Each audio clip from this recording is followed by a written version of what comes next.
মুক্ত করে ছাড়বো। চলুন পিতা, তাই চলো সাগর, তাই তাই চলুন চলো। পিতা। শুধু দর্শক মন্ডলী, আগামীকালের আকর্ষণ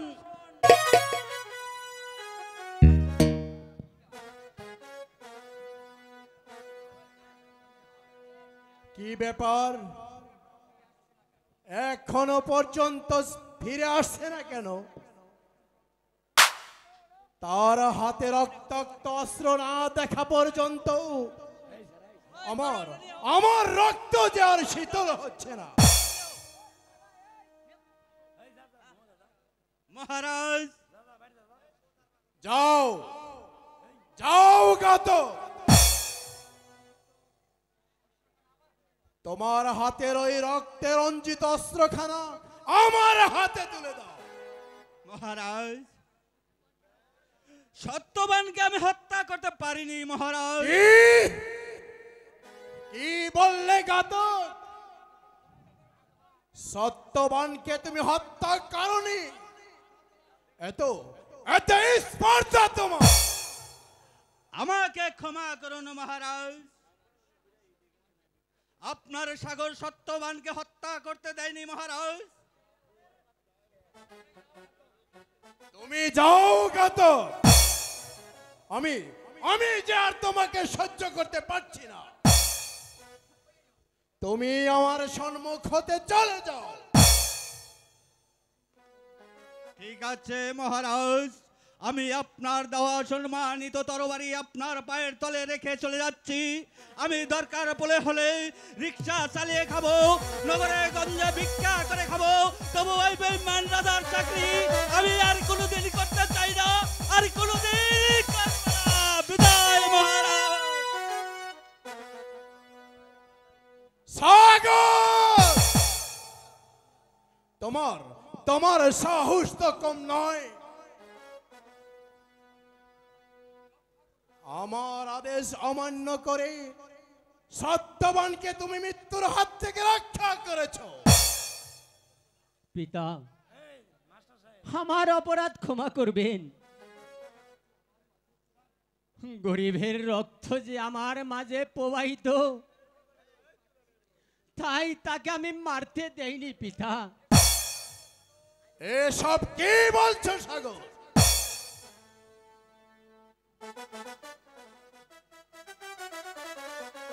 ও কি পিতা গো,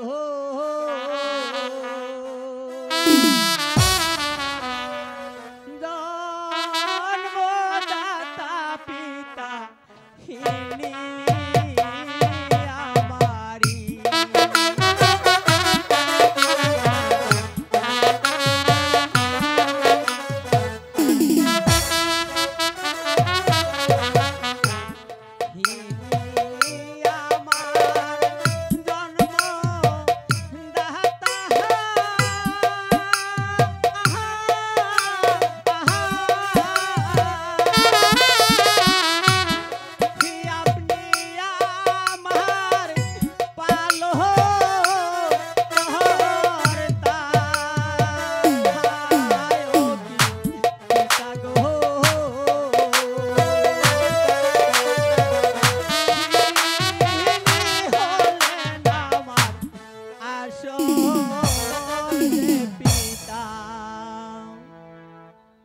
মহারাজ,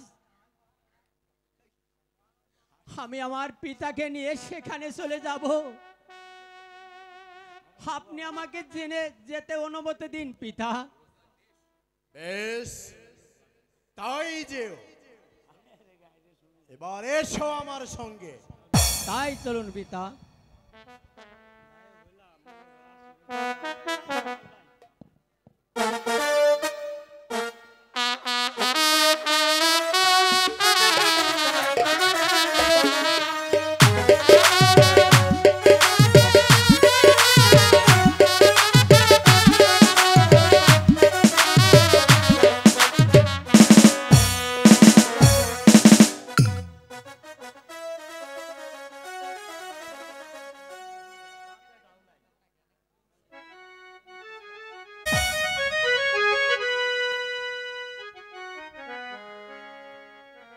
মন্ত্রীবর, জাহাপনা, আমি অনুচরের মুখে জানতে পারলাম অজয় রাজার পুত্র সত্যবানের পুত্রকে নিজ পুত্র বলে স্বীকার করেছে। আমি যে ভেবেই পাচ্ছি না ওই গভীর সাগরের জল থেকে ওই কেমন করে সত্যবান বেঁচে গেল। আরে তাই তো বলি মহারাজ,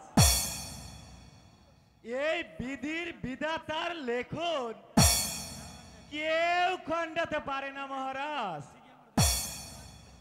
আরে রাখো তোমার পণ্ডিতি। বেশ, রেখে দিলাম, আমি আর কিছুই বলবো না। কিন্তু একদিন এই নরোত্তমের কথাই কাজে আসবে মহারাজ, কাজে আসবে। মন্ত্রীবর, এই মুহূর্তে একটা পত্র লেখে দুধ মারফত অজয় রাজার নিকট পাঠিয়ে দিন। পত্রে লিখে দিন, সাগরের সাথে দেখা হওয়া মাত্রই ওই সাগরকে বিষ দান করে অথবা প্রাণদণ্ড। আমি তাই করব মহারাজ। তবু দেখে নেব ওই দুধ পুষ্প শিশু কেমন করে আপনাকে নিধন করে। আমিও তাই চাই মন্ত্রীবর, যেমন করে হোক ওই সত্যবানের ছেলেকে ওই দুনিয়া থেকে শেষ করে দিতে হবে,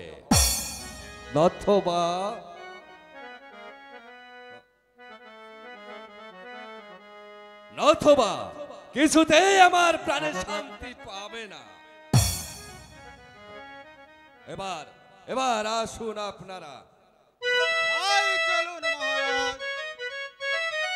কত জায়গা ঘুরে এলাম, তবু একটা শিকার খুঁজে পেলাম না।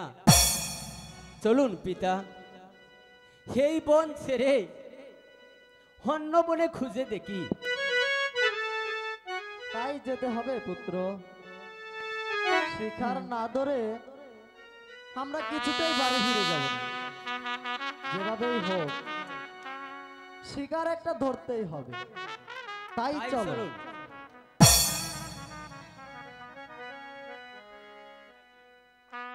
ও কি বাছা রে,